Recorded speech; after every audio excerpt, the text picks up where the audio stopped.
Sabay-sabay natin alamin ang mga kaganapan na nangyayari sa ating bansa.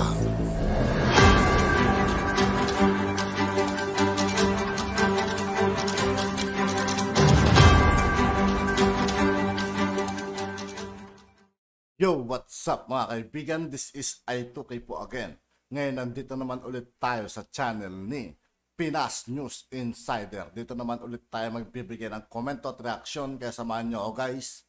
Let's go!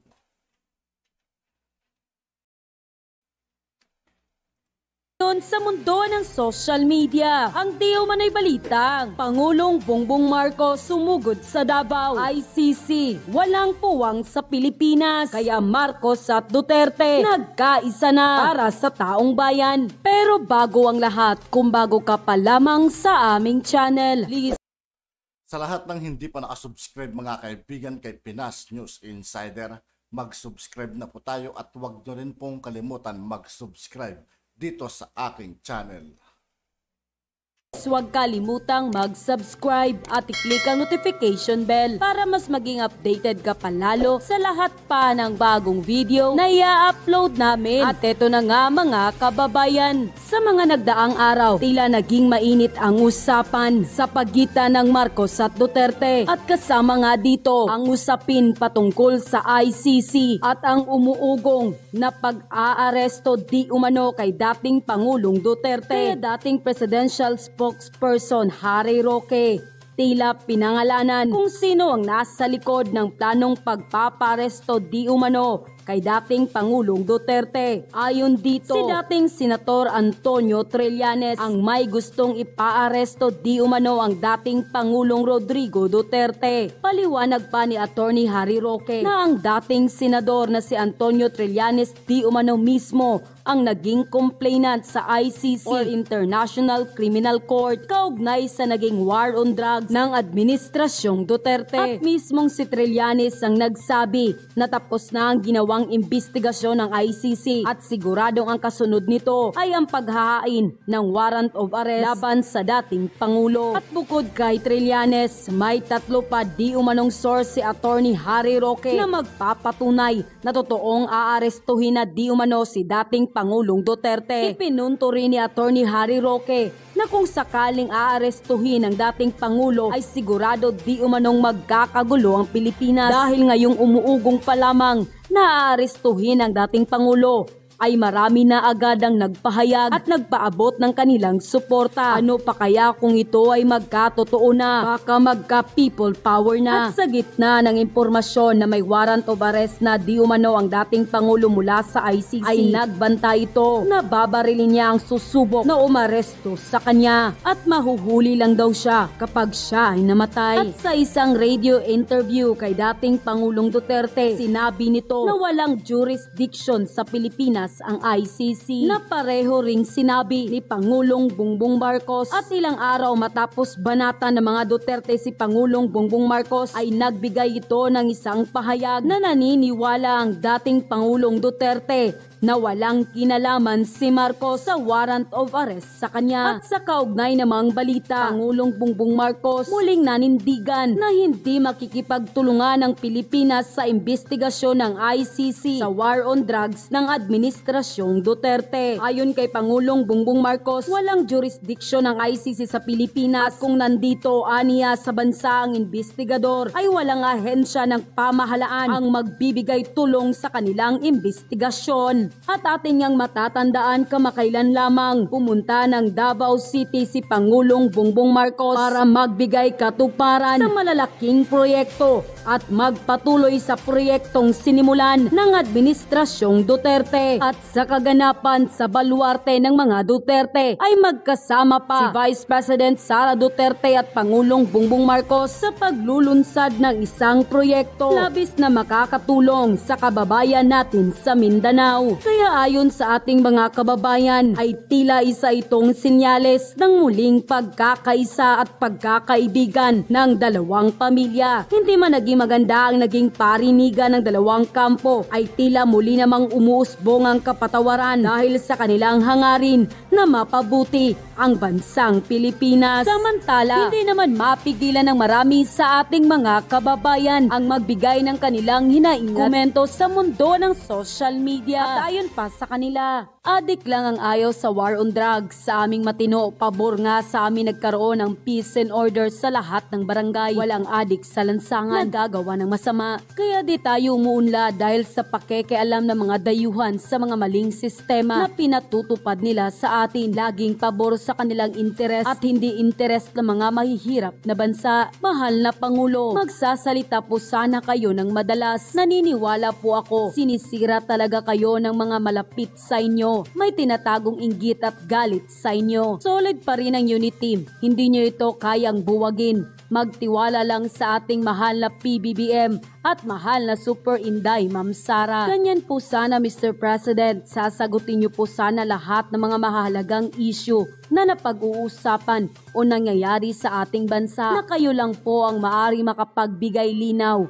Thank you, sir. Mukhang magkakaayos na si PBBM at Duterte. Yan ang totoong mga lider. Handang magpakumbaba at hindi pansariling interes ang iniisip. Inuuna ang kapakanan ng mas nakakarami. Kahit na may hidwaan, patuloy pa rin ang serbisyo sa taong bayan. Tunay na tularan ng dalawang magigiting na Pangulo. Parehong may totoong malasakit sa bayan. Hindi man pareho ang kanilang paraan sa pamamalakad ng bansa, pero isa ang kanilang layunin. Ang totoong magbigay kaunlaran sa bansang Pilipinas at tiangat ang antas ng pamumuhay ng mamayang Pilipino. Unquote. Grabe talaga mga lods, no? Ang kagustuhan nilang mapadakip at mapabagsak si Tatay Digong. Imagine niyo, kasi imagine niyo mga lods, House of Representatives, pati Senado ay nag-file ng resolution, 'di ba? Para makipag-cooperate sa ICC. At para lang talaga mapakulong si Tatay Digong. Panoorin natin. Naghain na rin ng resolusyon sa Senado para himukin ang gobyerno na makipagtulungan sa investigasyon ng International Criminal Court sa drug war ng Duterte administration. Pero binatikos yan ng ilang senador. Nasa frontline ng balitang yan, si Gio Robles. Mr. President. Isang linggo matapos ihain sa Kamara, naghain na rin ang parehong resolusyon sa Senado na humihimok sa Administrasyong Marcos na makipagtulungan sa investigasyon ng International Criminal Court. Kaugnay pa rin ito ng sinasabing paglabag sa karapatang pantao noong panahon ni dating Pangulo Rodrigo Duterte sa ilalim ng kanyang kampanya kontra iligal na droga. Si Senador Risa Ontiveros ang nag-file ng resolusyon ngayong araw. Si Presidente mismo ang nangakong itataguyod ang karapatang pantao at ang high level of accountability sa mga paglabag sa karapatang pantao sa bansa. And cooperating with the investigation is the best way for Malacanang to show its commitment. Grabe! Hinimok niyang mag-cooperate tayo sa mga dayuhan, sa mga hindi Pilipino. Diba? Grabe talaga!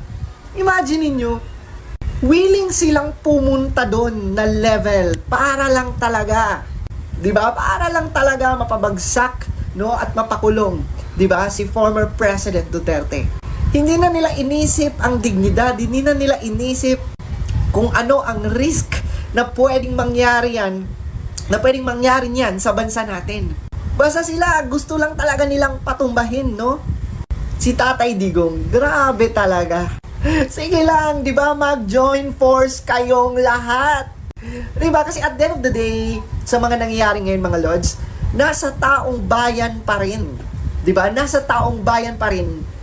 Tayo pa rin Pilipino, di ba? Ang manghuhusga kung talagang nakatulong, di ba? At maganda ang war on drugs ni former President Duterte or hindi. Tayo yun. Tayo mga Pilipino, kasi tayo naman yung nasa ilalim eh. 'Di ba? Ano bang alam ni Risa Ontiveros sa mga operasyon? 'Di ba? Tayo na nasa ilalim ang nakakaranas ng peace and order, nakakaranas kung gaano ka-safe, gaano tayo kapanatag nung panahon, 'di ba, ni former President Duterte. Actually, groundbreaking nga yung ginawa ni former President Duterte sa Pilipinas eh, dahil dyan sa war on drugs. Di ba? May peace and order pa. Na kahit gabi, madaling araw kang maglakad sa kalye, di ba? Hindi ka matatakot. Ngayon, di ba? Kaya, ang taong bayan ang may karapatang humusga, hindi ikaw Rizal Hontiveros. Basahin natin. Secretary of Justice press statement on the jurisdiction of the ICC over the Philippines, February 9, 2024. As the Secretary of Justice, I firmly assert that the ICC holds no, okay, ulitin ko holds no jurisdiction over the Philippines. Aray! Nasaktan ang mga nag-expect ng malaki sa ICC.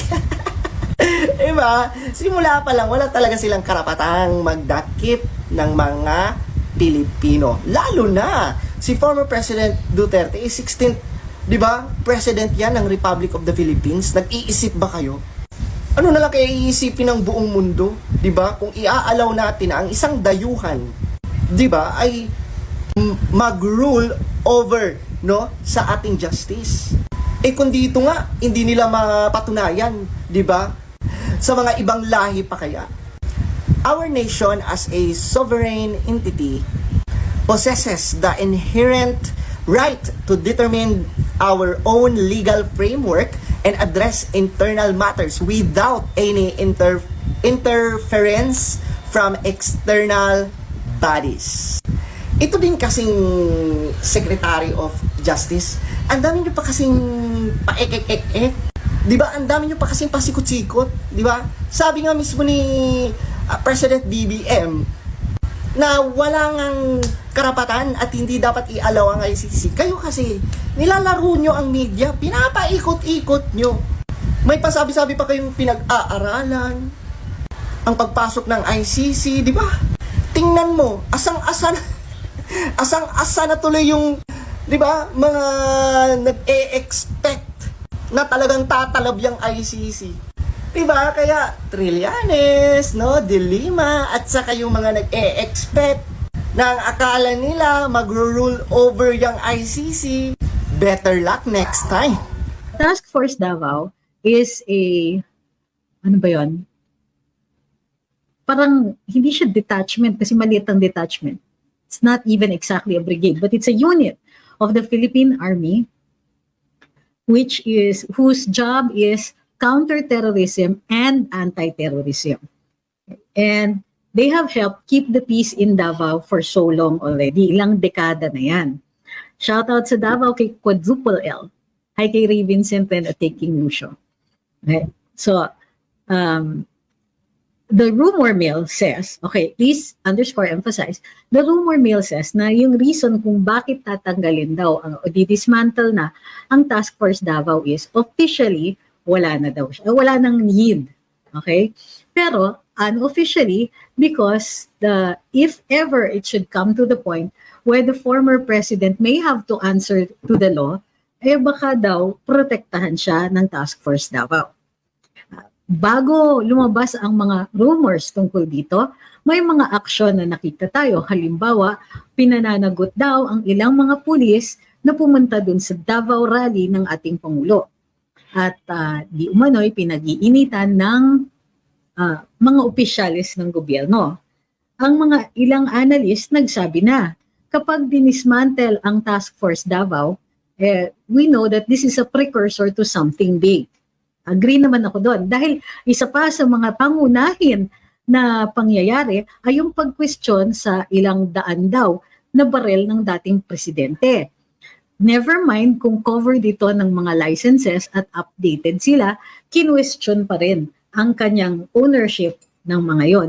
At kumbaga, tinanong din kung ito ay updated. So, umabot sa dating Pangulo na tinatanong at pinoprobe yung kanyang mga firearms.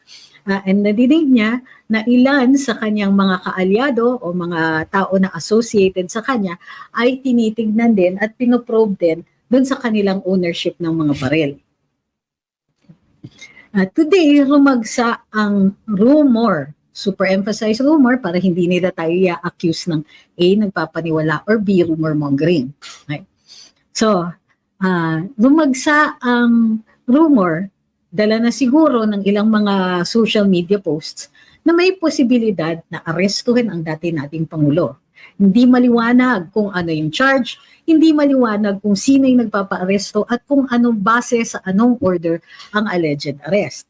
Gayunpaman, dahil kaakibat nito ang balitang ididistong ka na o ididismantle ang Task Force Davao, tumaas din ang kumbaga anxiety levels or restlessness ng mga tao, nag-iintay ng balita kung ito nga ay magaganap.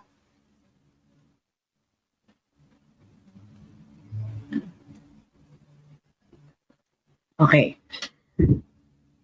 Of course, hindi nangyari. Pero rumagsa pa rin ang mga rumor tungkol dito sa pagpapaarestuhin daw ang dating Pangulo base sa isang order ng ICC.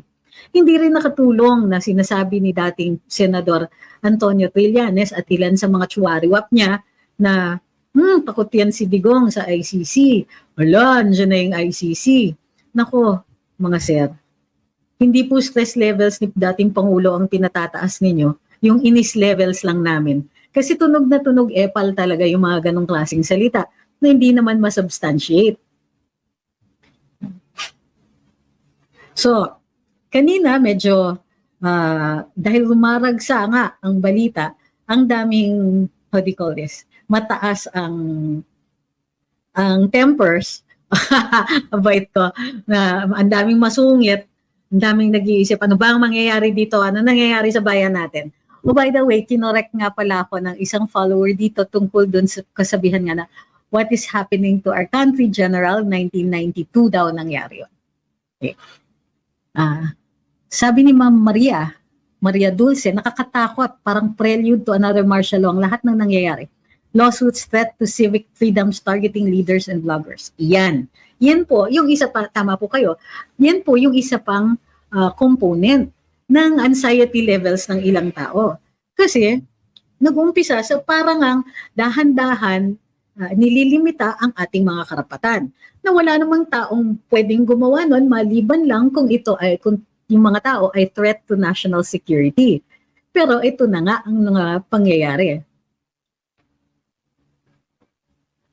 Oh my goodness, hindi ko naiintindihan nitong mga taong to. Pupunta dito para sabihin na ayaw nila ako dun sa feed nila, pero papasok dun sa conversation. Nakakaloka, no? Yung mga kaipala ng mga tao. If we care about you. So in the meantime, may mga sumasakay din dito. Siyempre, may mga tao na gusto nila na rumagsa ang mga rumors na yan kasi may destabilizing effect. Ang destabilizing effect na ito ay maaaring pagsamantalahan, lalo-lalo na ng mga state forces. So, by state forces, what do I mean? Mga puwersa ng gobyerno na posibleng gustuhin nila na magulo nang sa gayon pwede silang umaksyon. Number 1, pwede mag-martial law. Number 2, pwede baguhin yung saligang batas. Naks, may reason na, di ba? Number 3, for purposes of